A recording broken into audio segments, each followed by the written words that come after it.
All right, here's your trailer. It's now wrapped and ready to go. We'll just wait for transport to get a hold of us, and we'll help them get it on. Make sure they have a bill of lading. I'm sure they will. So anyhow, here's your trailer, standard 2 5/16 H trailer hitch. This is your safety here. It pulls up and drops down. You have a cotter pin for safety. Make sure you cross your chains. 6-pin harness for the brake lights and your wire connection for your trailer lights. This is your pressure washing motor here. It's a Vanguard 31 horsepower. It has a pump built in. This is your water pump. This is a TSF 2021. It's pretty much most reliable pump in the industry. This is your fuel filter for your motor. You shouldn't need to change that. It's brand new. We put new fuel, new fluids in the tank as well as in the pump. This is your battery disconnect. However, it's not connected. It's now connected to a breaker right here. This is your breaker. If you see it switched out like this, as you can see, all you do is set it here. Now it's ready to go. This is your main battery right here. This is your generator. Your generator powers your vacuum and your transfer pump. Also, your heater controls are here. They're already preset, so you don't need to do anything. The heater comes on automatically when you start the motor and you pull the trigger or you activate the cleaning equipment. These are your gas tanks right here. Make sure that you put diesel only in this tank. It says here diesel only. It's very important. Do not put unleaded gasoline in there. It's for diesel only. This is your diesel fuel filter for your heater pump. Your heater pump is here. It's a Beckett fan and pump and igniter. Don't mess with this. If anything happens here, you're burning white smoke or black smoke or something like that, just give us a call. We've tested it. It works fine. The water's getting hot, no problem. So you shouldn't have to deal with that. You have your unleaded gas tank here that runs the pressure washing motor only. It runs this motor. This is run off of diesel, which is this tank here. This is your belt drive. It's a belt drive motor. There's a belt inside there. If your belt somehow, it should not, rare, if it does happen to break, you can just get a replacement belt. Just call us, we'll tell you how to do that. This is your main oil fill. This is where you put your oil in. Make sure to check that. We've already put the oil in it, drained it, put an oil change there. This is your dipstick to check your oil. Make sure you do that as often as you think necessary. Change this thing probably once you run it for a good probably 20 hours. Maybe I change it again just to make sure. That's your fuel filter. You'll be fine there. That's your main battery. This is a soap tank here on the front. This allows you to put some kind of cleaning detergent in your line. So when you're cleaning, you could add that to the line, degreaser, detergent, soap. It's not necessary, but a lot of people do that. So that's nice to have actually. So we'll start it here in a second. You have these access panels here, these pull down pins. You simply pull down on them. There's bumpers here to prevent mashing the wrap. It's right there. They're inside the door. This is your vacuum. What this vacuum does is this vacuum is connected to the rear hopper, okay? So it's connected to the back. So if you see this line right here, this is your hose, this is your vacuum hose. It goes right here. It goes all the way to the back of the trailer. And it connects right there. So that is the hopper. So when you clean, it dumps into here, right? Okay, so that hopper's not gonna hold all the water you have. So it's a stationary holding tank. When you activate the vacuum, it sucks the water out of the hopper, takes it into the vacuum, pumps it out, and then pumps it back into the other tank, okay? If you recycle it, what happens is that pump right there takes the water from there, recycles it, puts it back into this tank, which we do not use or operate because you need to have these filters, and it's not what we do. However, that's up to you. So what we would recommend is you use this tank as your fill tank. So that's your standard, I believe that's 270 gallons. Fill that and you use that, and then when you are full, you drain your hopper using the vacuum and you fill the other tank as your dirty water tank. So when your dirty water tank is full, your clean water tank will be empty, and then you'll go dump it with your drain connection on the other side of the trailer, therefore bypassing the filtration system, meaning that when you're done with your fresh water, you'll need to fill again because you're not going to recycle the water. That's our recommendation. Here is the vacuum.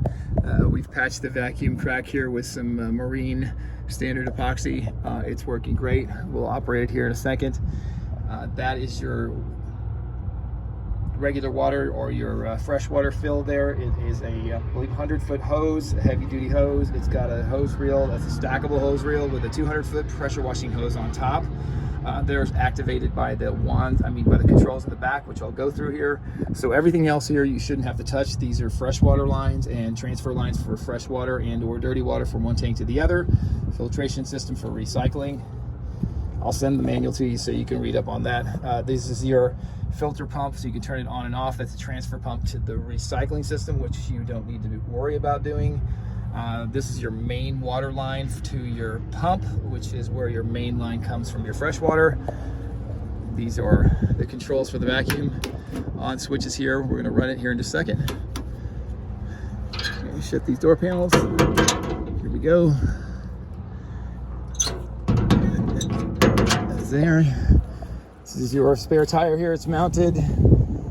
Dual axle, rated 14,000 pounds total. This is your hydraulic motor and your hydraulic lines and your solenoid. You shouldn't need to touch this. Eventually, I would recommend covering it if I was you. We're not going to do that. However, it's safe and it's running fine. It has hydraulic fluid. You shouldn't need to touch it. I wouldn't touch it. If it's not working, it might be your solenoid, but right now it's working no problem. This is your Perkins double lifter here. This is the main actuator on the lifter. Don't touch the actuator. Don't mess with the actuator. It should be fine. So leave it alone. If you have any problems, give us a call and we'll see what we can do. We know how to get a hold of Perkins. These are your dual grabbers, one here, one there. Again, these are your hydraulic lines. Don't mess with anything there. Those are the grabber pumps. And then you have your hopper drain. This is just the hopper. So this drains the hopper. We put a new ball valve on there to make it a little bit easier. So this only drains the water that's actually in the hopper. And it's empty right now. So there's no more water in the hopper. This is a 50-foot hose reel here, retractable to a separate pressure washing wand, which you're going to use to clean the outside of the bin. When you pull up, you'll clean the touch points on the outside. We're going to run that here in a second so you can see how it works. These are the activation handles. So you've got your handle for your head on the left side, your handle for the head on the right side, and this is the controller for the lifter. So up, down, in, out, obviously is up, down, in, out. This is your controller here. It's wired to here, so when we transport, it's not going to flop around. So it pulls away and you can keep it out of the water. It's industrial, commercial use. This is your main bypass. What this does is this bypasses all the equipment and this controls the water to the lines. It's going to allow you to shut the main water off to the heads while it recirculates it into the pump. And your wands are going to be active at that time. As soon as you activate your bypass, you'll see pressure on the lines and you'll know that you have pressure here. Activate your head first, then the bypass. So when you turn the bypass on, the water is going to come immediately automatically out. Instead of having pressure and then turning it, the handle's harder that way. And I'll show you how that works. These are your drains for your tanks. Simply push it up, pull it out like that. There's lots of water around the drain to get too muddy. So that's from your freshwater tank. There's a dual connection there, so you can drain them both. There's also a vacuum drain right here. So this is your main vacuum line. You can drain the vacuum here. This is where the wand storage area is. On this side, you'll have access to your fill. So this you just retract. This isn't tricky, but there's a little pin right here. You can see that, right? So you're gonna do is you pull this out, drop it down, and that way it locks it in. So that way when you're traveling, it's not gonna go anywhere, but when you wanna work with it, you take it, push out on it. So now the hose rail will spin freely and it won't lock. Same thing with the one down here. It's got a quick release on the handle here. You also have your pin over here on this side that stays open, so that way you can rotate the wheel and you can get fresh water. So your line will come around. You just hook up a standard water hose here. Where is it? Now there it is.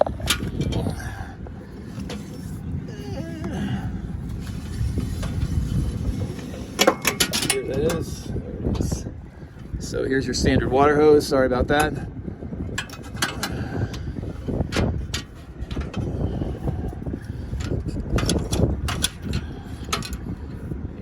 So now it's going to be set up and run through there. So you just pull your hose back out.